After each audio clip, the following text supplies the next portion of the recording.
magandang umaga po sa ating lahat. Muling itian nyo nga yung katabi nyo. Alright, sabihin nyo magandang umaga. Alright.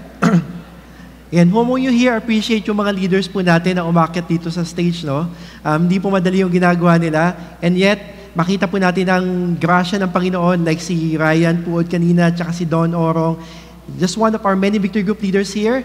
And grabe, thank you for allowing yourself na magpagamit sa Panginoon. And also our worship team kanina and all our volunteers. Salamat po sa inyo. And with that, no, again, magandang umaga po sa lahat. Ako po si Desmond, one of the pastors here.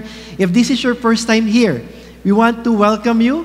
And naway hindi po ito maging una at huli na pagsama niyo po sa amin. Naway makasama po namin kayo sa mga darating pa pong linggo at di lamang po makasama umattend dito kundi maging party po tayo ng ginagawa ng Panginoon dito po sa Victory Las Piñas. So with that, kakatapos lang po ng ating serye na 5 weeks.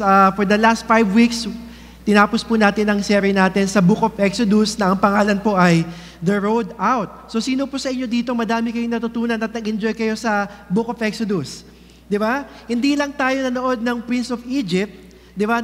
Nabasa natin, nalaman natin na ang Diyos ay siyang tunay na Diyos sa lahat ng mga Diyos. Ang Diyos ng Ehipto, sila ay counterfeit, sila ay hindi totoo, at nakita natin kung paano ang Diyos pinalaya niya kanyang mamayan. Ganyan din po sa atin ngayon.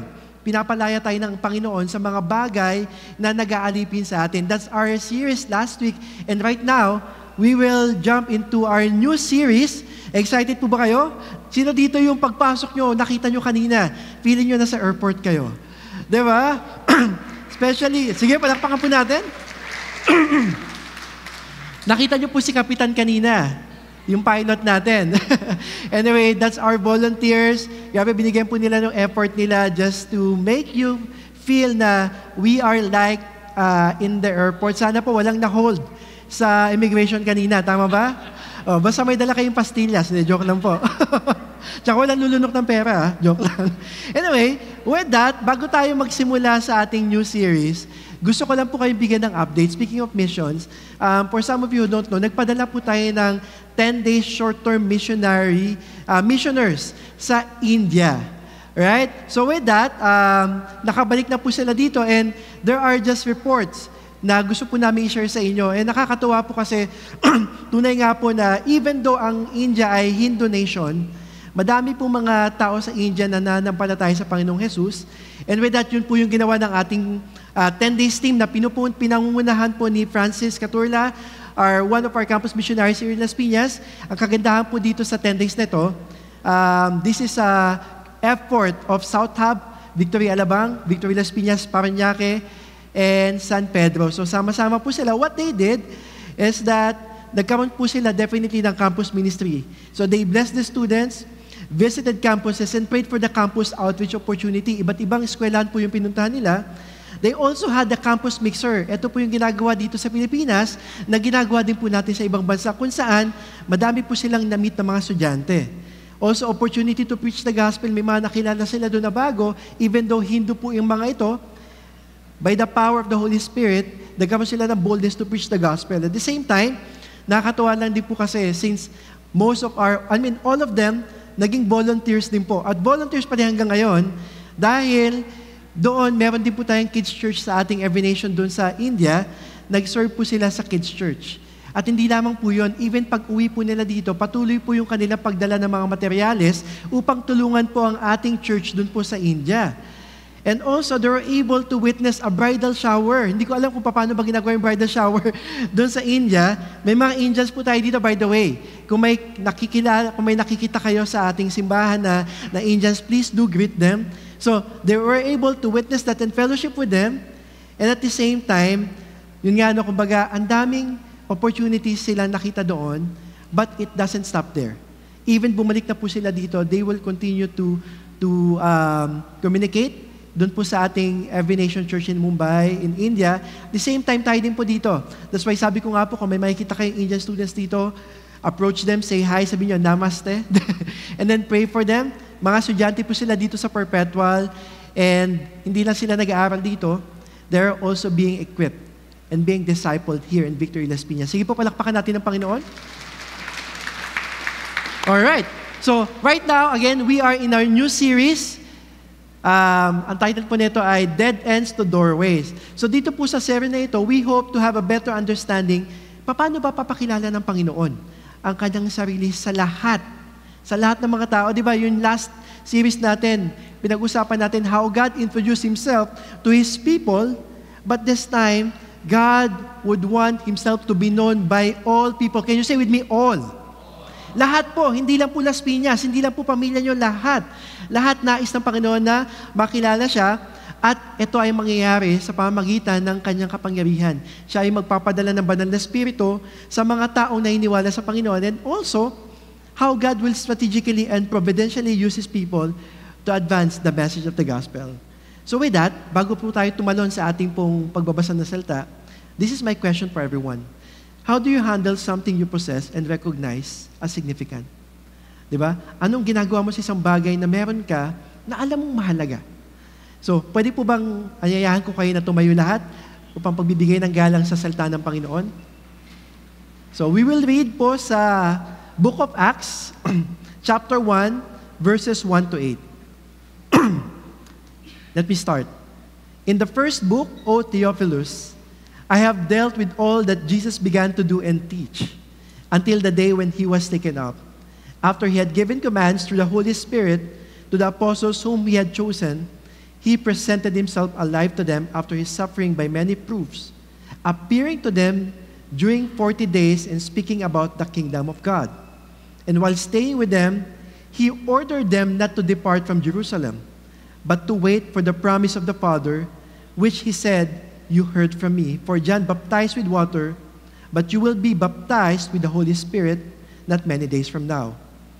Verse 6, so when they had come together, they asked Him, "Lord, will you at this time restore the kingdom to Israel?"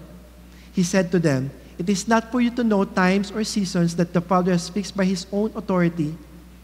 Verse 8, but you will receive power when the Holy Spirit has come upon you, and you will be my witnesses in Jerusalem, in all Judea and Samaria, and to the end of the earth. Let's all pray. Lord, salamat sa pagkabasa ng inyong salita. Banal na Espiritu, tulungan mo kami na maunawaan, hindi lamang maunawaan, kundi, Lord, may apply namin sa aming mga buhay, ang mga bagay na pag-uusapan namin ngayon.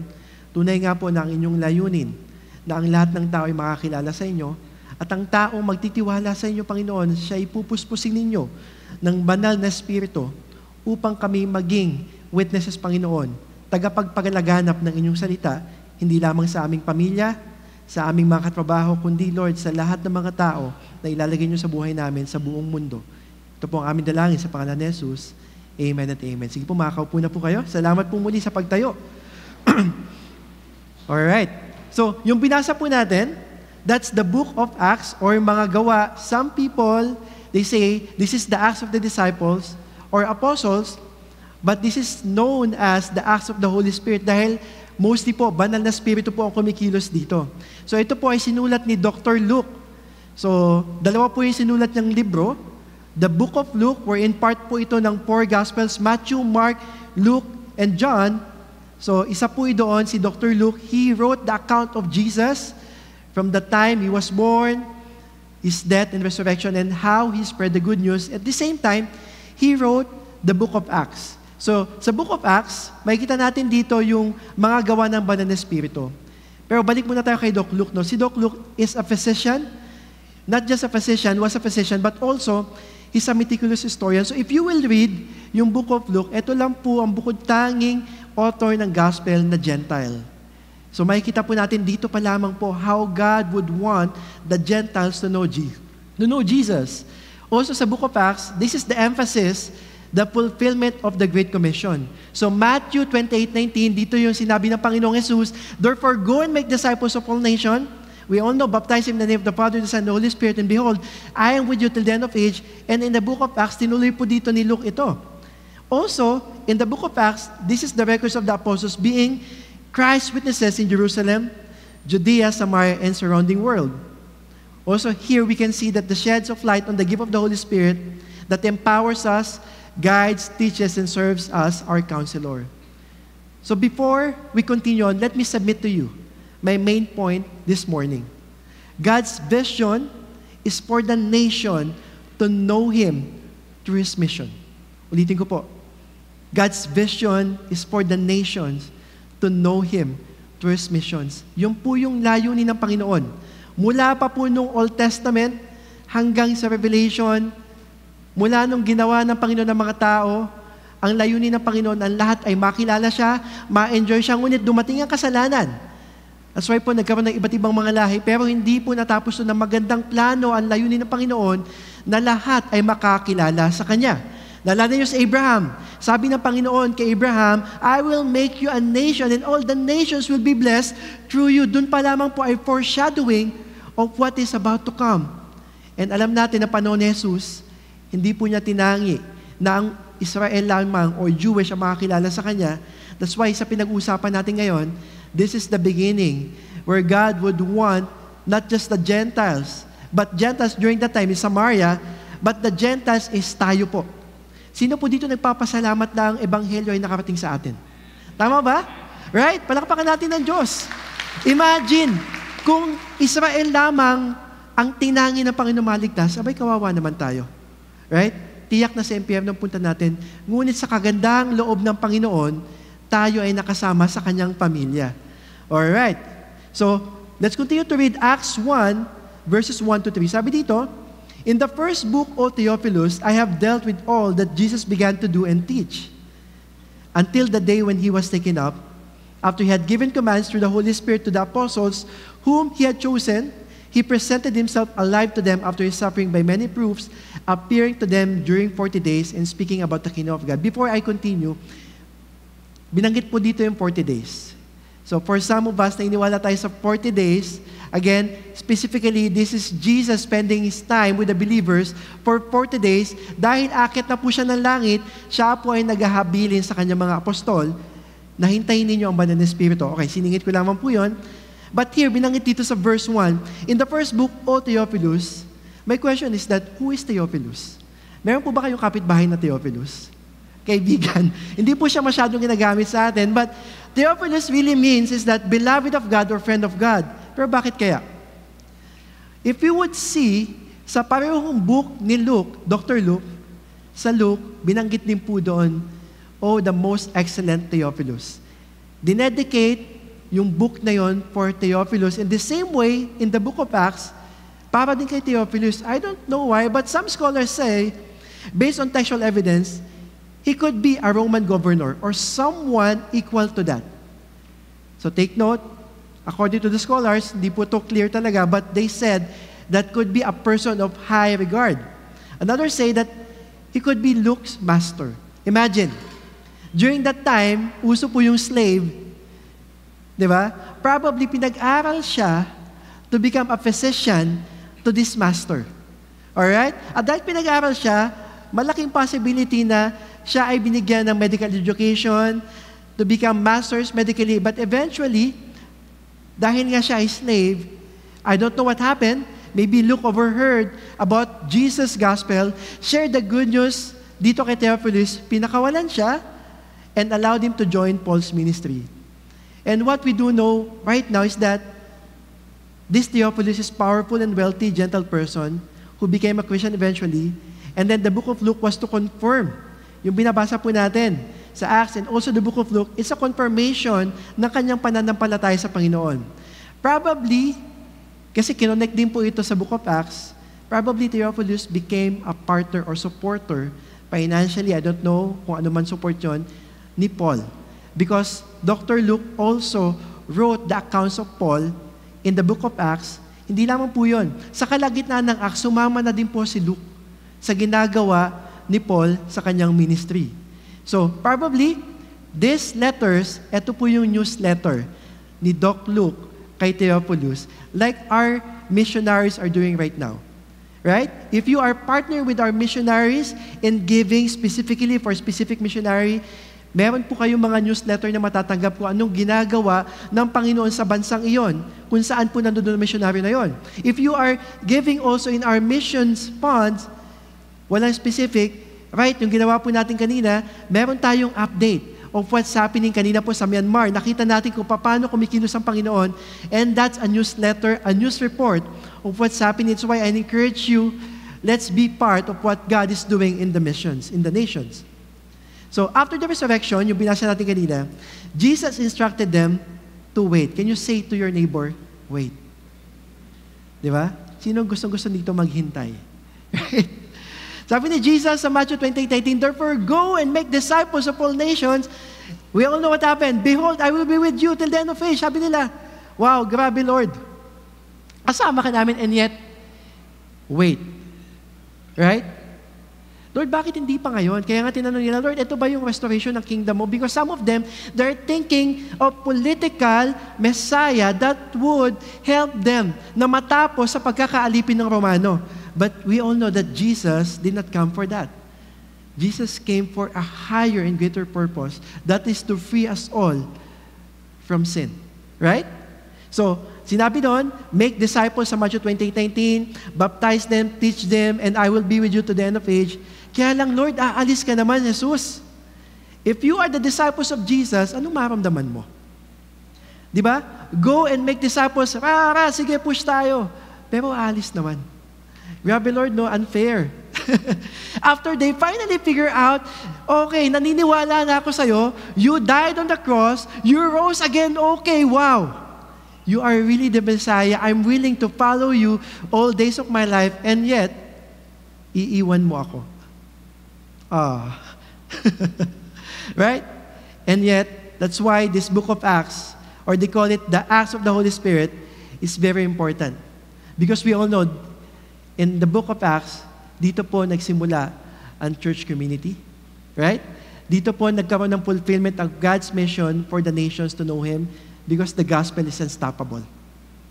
The gospel is unstoppable. That's why we are here right now. That's why we have heard about Jesus. Nadinig natin ng Panginoon. We receive Him because He's the only one saying that I am the way, the truth, and the life.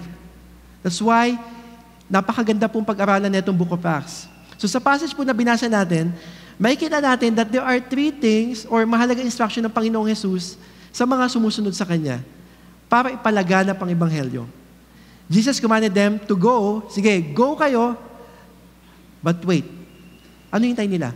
Wait for the promise. Acts 1:4-5 says here, and while staying with them, He ordered them not to depart from Jerusalem, but to wait. Can you say it again? Wait. But to wait for the promise of the Father, which He said, you heard from me, John baptized with water, but you will be baptized with the Holy Spirit not many days ago from now. Stay in Jerusalem, but they are commanded to go out to the nation.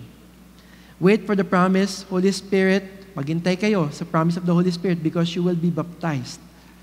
We all know in Acts 1:8, you will receive power when the Holy Spirit has come upon you. So, baptizo, we all know that baptism is to fully submerge yourself to be filled inside out. Because again, God wants everyone to be filled with the Holy Spirit to us and also through us. Gusto yun ng Panginoon. Dahil siya'y umalis na, iiwan niya ang banal na Espiritu para sa ating lahat. Sino po ang tumanggap sa Panginoon dito? If you have Jesus in your life, if you receive Jesus in your life as your Lord and Savior, you have the Holy Spirit. Because it is God's wonderful purpose to include the church in the execution of His wonderful plan in redemption. May plano po ang Panginoon. Kaya po niyang palaganapin ang salita ng Diyos kahit wala po tayo. There's one snap of His finger. But God wants to involve the disciples, and God wants to involve us today. God won't do it without the church. And we can't do it without God. God can do it on His own. Pero di ba nakakatuwa lang na sa magandang plano ng Panginoon, gusto niya tayong isama?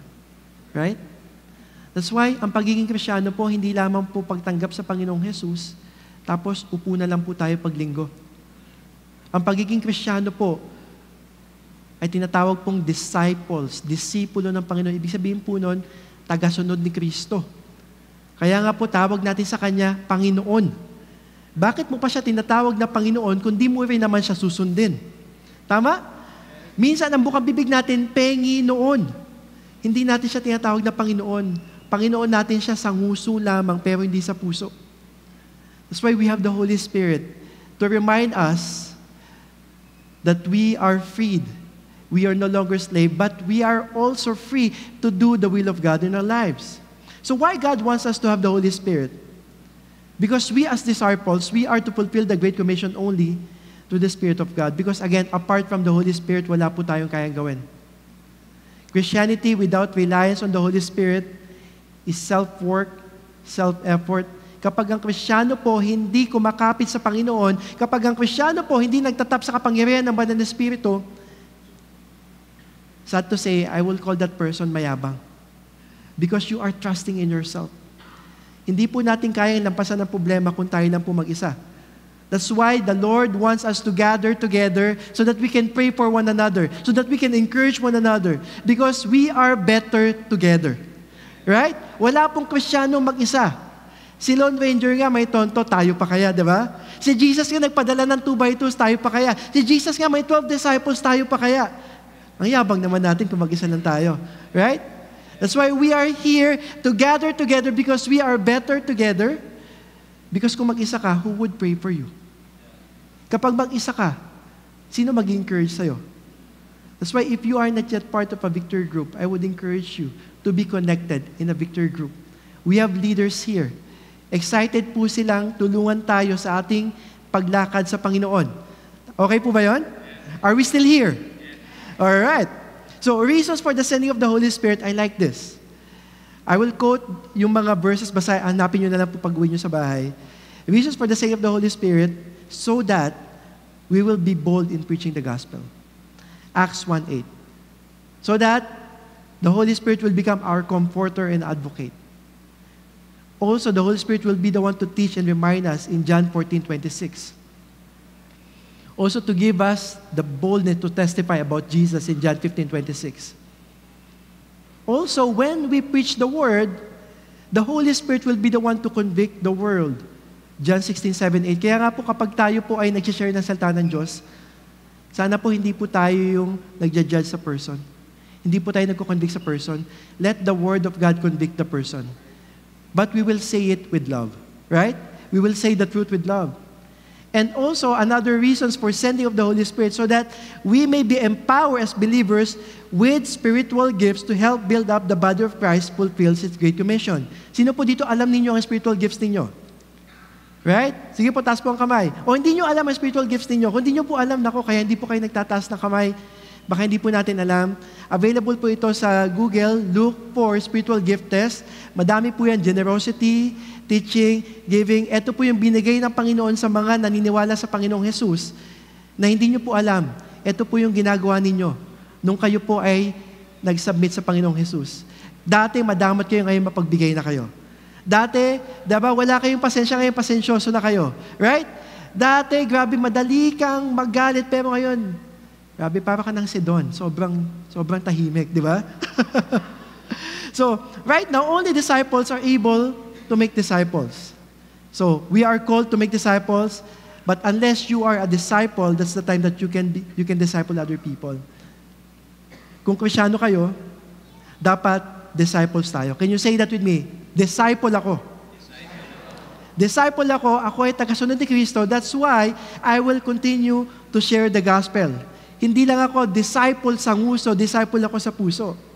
So when we position ourselves to receive what the Lord prepared for us, it would result to overflowing to others. Magugulat po kayo sa mga Kristiyano po na nagkaroon ng discipleship journey, part ng victory group, lumalalim kayo sa Panginoon. Di ba nagugulat yung mga aso ninyo? Joke lang po. Nagugulat yung mga katrabaho ninyo. Bakit? Parang ang bait-bait nyo na. Dati late ka ngayon, maaga ka na pumasok.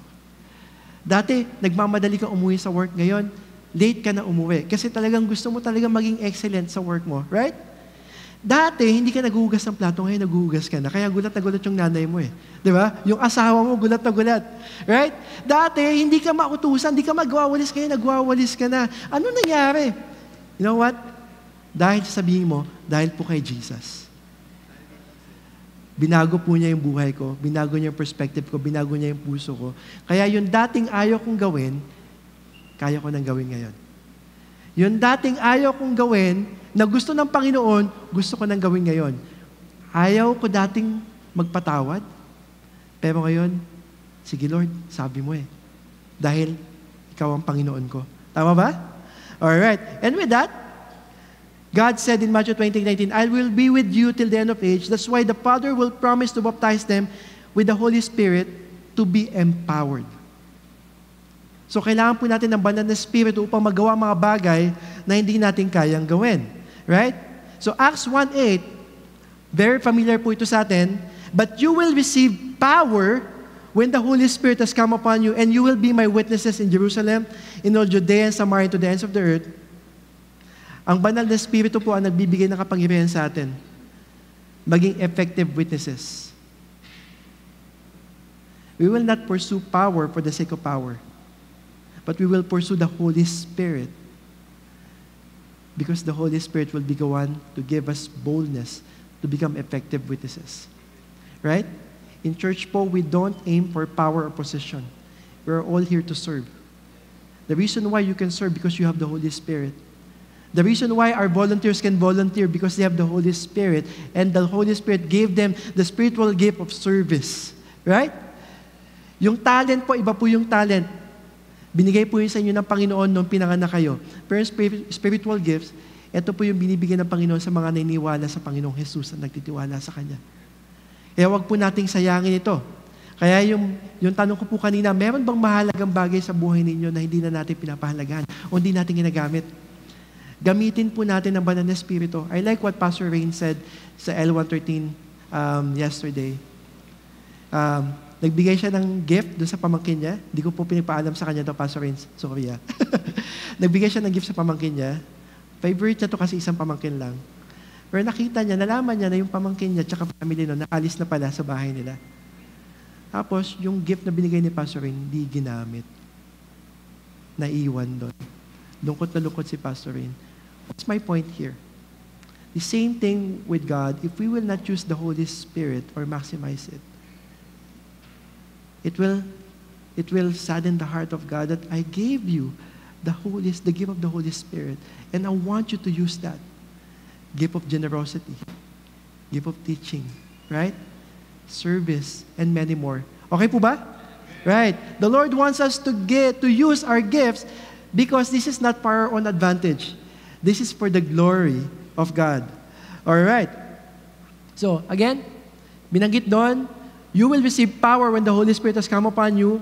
So, we will preach the gospel followed by the demonstration of power. So, when we say power, the Greek word of that is dunamis. Ibig sabihin po, dynamite. Doon po natin nakuha yung word na dynamite. Imagine, I don't have a picture of that. Imagine the impact of one dynamite. Ayoko pong tumabi kapag may sinindang dynamite. Kasi, di ba? Di ba? Yung nagpapaputok pag bagong taon. So, bawal na po yun. Pero, again, my point here is this, the powerful impact if you have the Holy Spirit in you. You will have the power to preach the gospel. You have the power to proclaim the good news because of the Holy Spirit. Right? Yung mga nag-share po sa inyo ng gospel, mahihain po yun dati. Pero because of the Holy Spirit, kumapal po yung mukha nila. Kaya po, shinare nila yung gospel sa inyo. That's why you are here today. Right? Even yung pag-invite sa church, sama ka naman sa akin. Right? That's also the power of the Holy Spirit that gives you, di ba, the boldness even sa pag-i-invite lang. Right? So, that's the power na binigay po sa atin. Imagine unused power. A power bank na fully charged. Hindi mo ginagamit, anong mangyayari? Wala lang, power bank pa din siya. Power that would enable them to become effective witnesses to carry out the mission to spread the gospel. Kasi kung tayo lang, guys, hindi po natin kaya. But even we have the Holy Spirit, you know what? Sometimes, even we have the Holy Spirit and we want to preach the gospel and share Jesus, among you here, may mga rejection pa din. Tama? Persecution. Right? Lord, may Holy Spirit naman ako. Bakit hindi tumanggap to? By the way, guys, ang focus po nun, you have the Holy Spirit, pero for that person to receive, it's not for you to know. Our job is to share the gospel. Luke 4:18-19, ito po yung kung saan si Jesus, binasa yung scroll doon sa Nazareth, And sinabi niya doon, yung prophecy of Isaiah being fulfilled in Him. Si Jesus na po ito He was reading the scrolls and saying that this prophecy has been fulfilled today, and yet, those people rejected Him. So, kung tayo po ay may reject, okay lang. Si Jesus din po ay na-reject. Alright? Oppositions can be expected because there can be spiritual oppositions as well. So, hindi po agad-agad. Sino po dito yung sinema kayo ng gospel, tinanggap nyo agad si Jesus? Wala po bihira po akong makakilala ng ganon. Pero kung kayo po yun, salamat po sa Panginoon. Pero I'm sure, hindi po yun yung first time na may nag-share sa inyo. Madami pa po. Tama? Madami tayong times na napakinggan natin pero hindi tayo nakinig. Pero that very moment, that's the time na, Lord, I need you.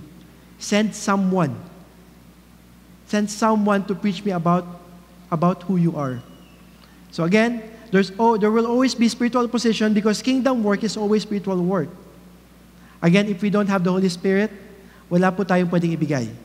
We cannot give something that we don't have. If you are a follower of Jesus, then you have the Holy Spirit. And we have the power to do what God wants us and desires, not to do what we want or desire. Because the Holy Spirit, again, dahil po sa banal na Espiritu, kaya po natin gawin ang mga bagay na ayaw natin dati na gusto ng Panginoon sa buhay natin. At yung mga bagay na gusto natin na ayaw ng Panginoon, kaya na natin, ayaw ka na yan. Bago na ako. Ang buhay ko ngayon ay sa Kanya na. Right? Ang buhay ko ngayon sa Panginoon na, hindi na sa mundong ito.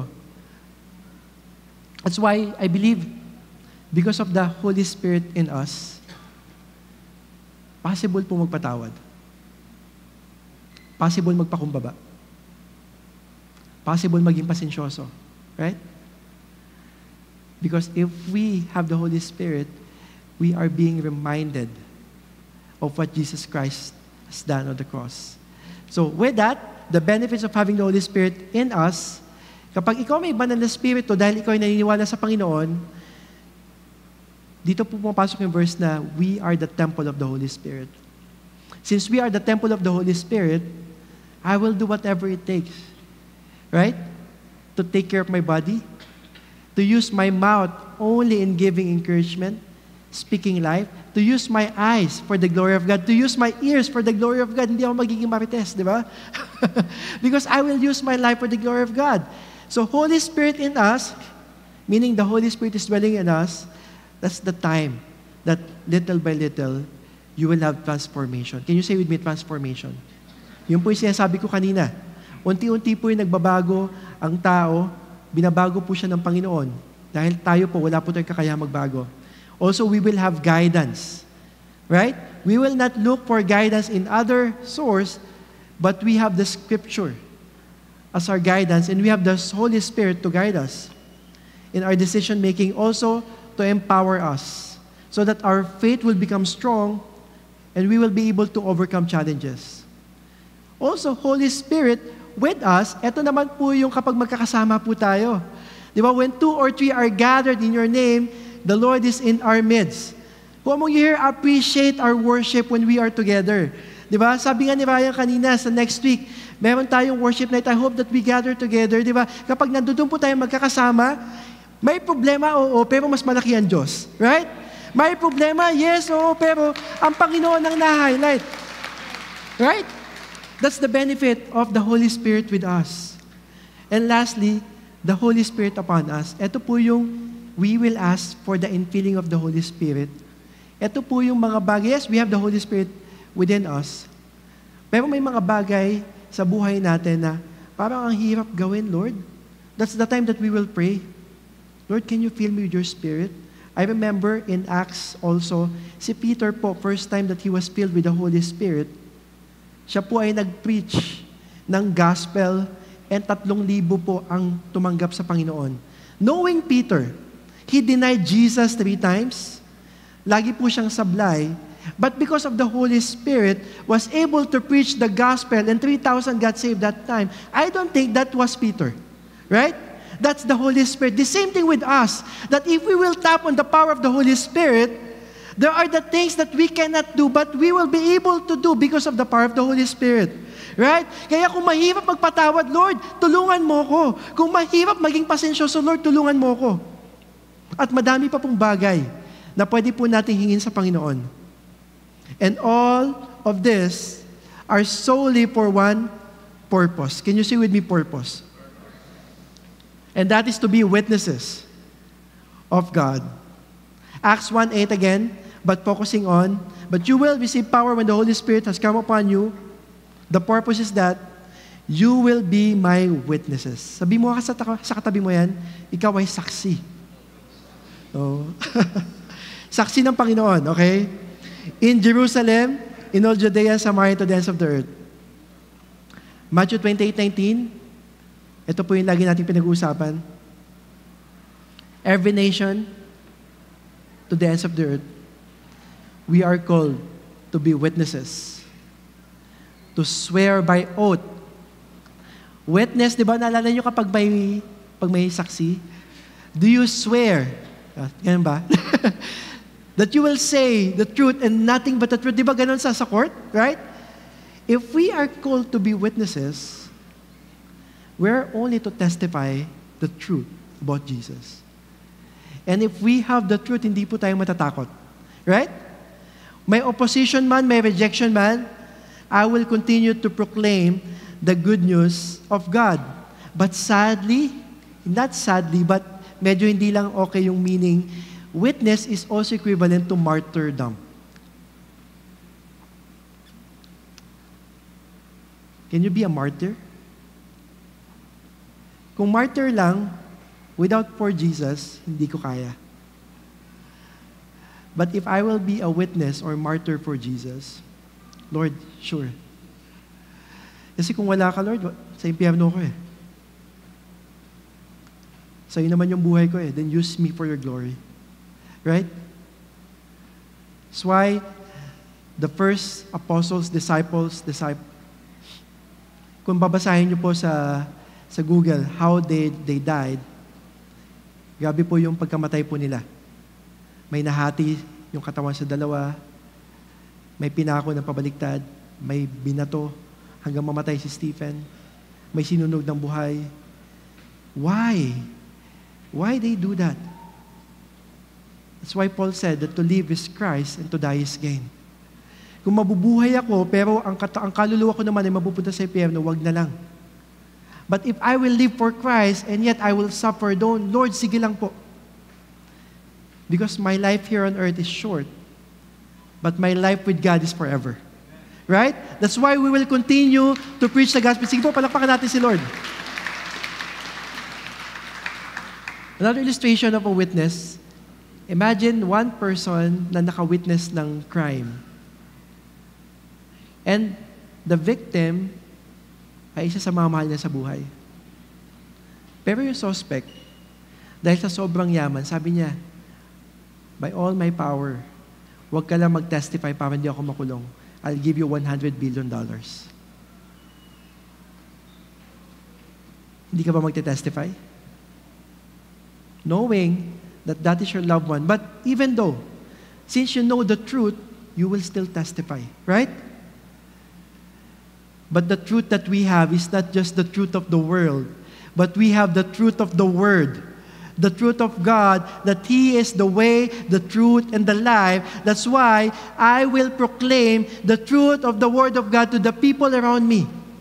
No matter what, whatever it takes. Because I'm a witness. Mahirap po ito. Pero sabi nga ng Panginoon, hindi ko kayo hayaang mag-isa. You have the Holy Spirit. Right? So the same thing, we will live a life that would powerfully testify and bear witness to Jesus, whatever it takes. Because God's heart for all nations to be saved, it's not just for one nation. Ang puso po ng Panginoon ay hindi lamang po sa Israel, kundi sa lahat po ng mga nasyon. Probably you're here, you're saying, hindi ko pa nga na-reach out yung family ko eh. Nation sa God? Mission sa God? Wala naman po problema if you will pray for your family members. But the Lord wants us also to keep this in mind in our heart, that the heart of God is for the nations to know Him. Right? Isaiah 52:10, the Lord will lay bare His holy arm in the sight of all the nations, and all the ends of the earth will see the salvation of our God. This is in the Old Testament. Isaiah 45:22, turn to me and be saved, all you ends of the earth, for I am God, and there is no other. God's promise of power through the Holy Spirit had the purpose. What is that? Just making the disciples an effective witnesses to the ends of the earth. Because again, God's vision is for the nation to know Him through His missions. As I end, and I ask the music team to come up, Luke 10:2 says here, after this, the Lord appointed 72 others and sent, or in Greek word, apostello, being sent them on ahead of Him, 2 by 2, into every town and place where He Himself was about to go. Apostello is a Greek word meaning commission to deliver a message, and we call it strategic sending of the Lord. So dun po sa verse na binasa natin, Jesus appointed the 72 others. I like that, 72 others. Listen, 72 others, because prior to that, Jesus sent the 12 disciples. Jesus sent here the 72 others, ordinary people. Can you look at the person beside you? That person is an ordinary people, but filled with the Holy Spirit. Right? And to continue, Luke 10 po, binanggit din po dito how we can share the gospel to the people around us. First, if you meet a person, or in this context, when you enter a house, you speak life. You declare blessing, because in this world, madami pong galit sa mundo. Madaming mababa ang pasensya, madaming madaling mainis. But if you speak life, like, peace be with you, God bless you, I don't think magagalit yun, right? Declare blessing. And after you declare blessing, fellowship with them. Saan po ba tayo magaling mag-fellowship? Di ba sa kainan? Di ba? If you have a family member na hindi mo nakakausap, first is that you declare blessing. You fellowship with them, be intentional. After you fellowship with them, you minister to their felt need. You pray for them. Hindi lamang po tayo mag-share ng gospel. Na pagkakilala natin sa kanila, share agad ng gospel. Jesus gave us the pattern how to preach the gospel. And lastly, after we minister to their felt need, we share the gospel. The gospel, we all know, is God became man in Jesus Christ. He lived the life we should have lived and died the death we should have died in our place. And 3 days later, He rose from the grave, proving that He is the Son of God. And anyone who repents and believes in Him will not perish. That's what the gospel is all about. As a church, we are part of a global movement called Every Nation. We're not only called to plant churches here in our nation, but we're also called to plant churches in other nations. Tayo po ay recipient din po dati ng missionaries from 1901 until now. Thankful tayo sa Panginoon for sending missionaries. But we are prophesied, Philippines, as a mission-sending nation. We are a blessing, not just in our nation, but even in the world. I will show to you pictures of what's happening outside the Philippines right now. Please don't take pictures.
ito po mga nire-report po natin,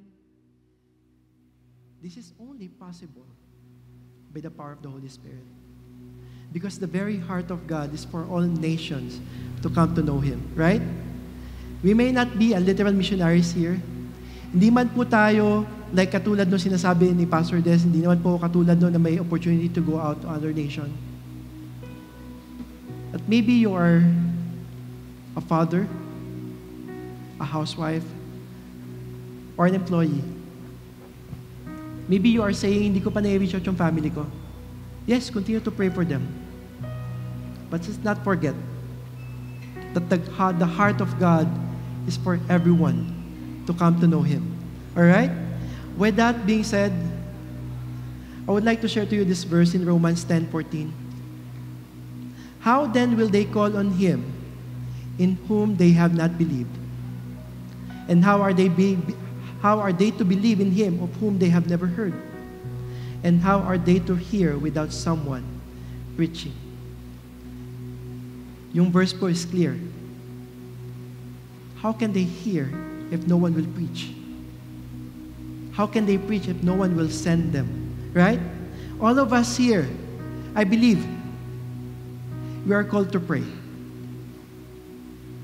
But not all of us are called to go. Tama ba? But all of us have the opportunity to send a missionary in the mission field. No matter how small the amount is, the Lord is faithful for these missionaries to fulfill what God has called them to do. Take note, these missionaries po are professionals. Iniwan po nila ang kanilang mga trabaho because of the calling of God in their lives. That's why our support is very vital and crucial so that they may be able to focus on the preaching of the Word of God.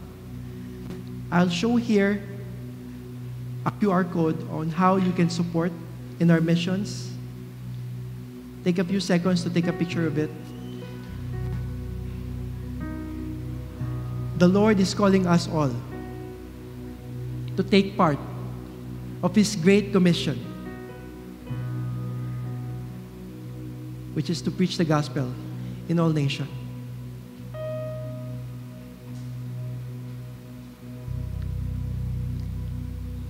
Can I ask everyone to stand up?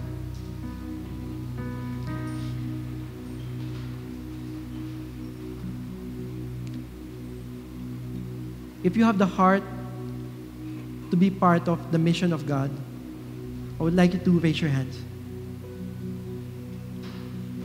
Maybe prayer, giving, and going. Sige po, lahat po tayo. Taas po natin ating mga kamay. Lord, you see the hands of your people. Lord, all of us, as your followers, as your disciples, are called not just to preach the gospel in the people around us, in our family, in our workplace, but Lord, even to other nations as well. But not all of us, Lord God, can go, but Lord, all of us can pray. Lord, I pray, God, right now, that as we pray together for the missionaries outside, Lord, in different nations, Panginoon, Lord, tinataas namin sila ngayon na Lord, kayo po ang patuloy na mag-provide sa kanilang pangangailangan. As you also provide, God, for your people as they give and support, God, and partner with what you're doing, God, in other nations. Lord, I pray, Lord, na ang inyong puso para sa nasyon ay siya mangibabaw sa aming puso. Lord, thank you, Lord, that you have also included us to be saved in this nation, in our Philippines, in this nation, God. But Lord, we are also called to pray, also to partner with our missions, and even, Lord, for some of us here, to go, whether short-term or long-term, God, I pray, God, let your Holy Spirit rest upon us. In Jesus' name we pray. Amen and amen. Let's worship God. Sa muli po nating pag-awit sa Panginoon, pwede ko po ba kayong anyayahang itaas natin ating mga kamay? And let this be our declaration. Let this be our prayer.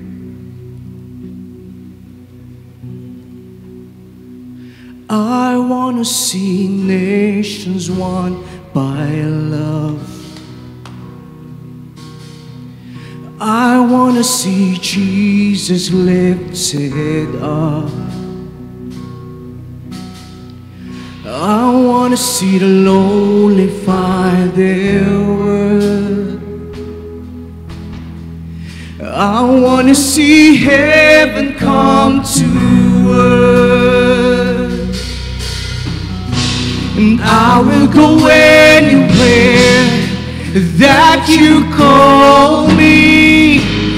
I will go anywhere with you. Fear has lost its hold.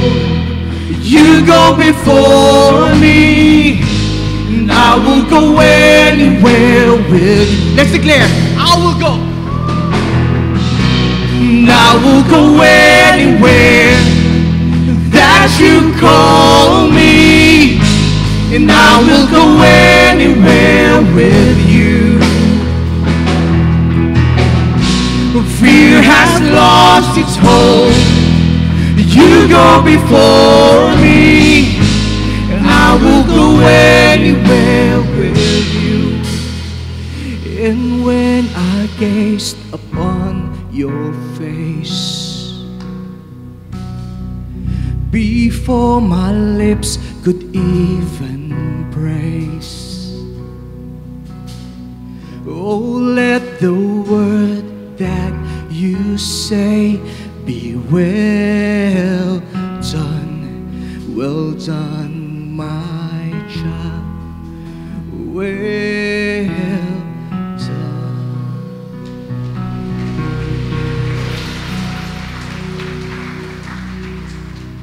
Can we all lift our hands to God right now? Lord, salamat, Panginoon,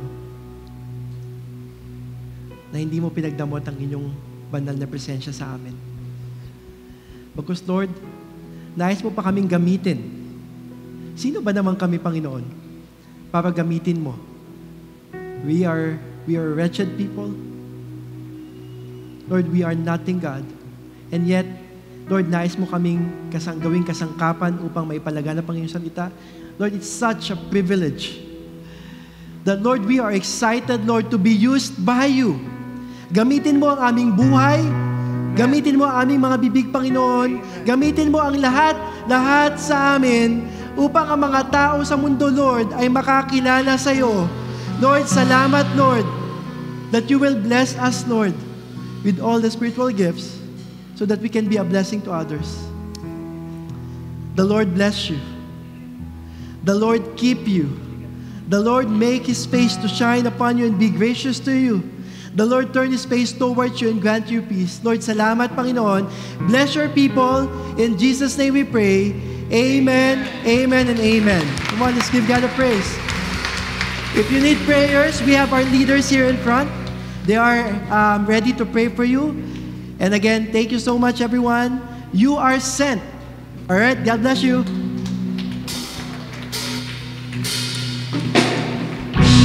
I will go anywhere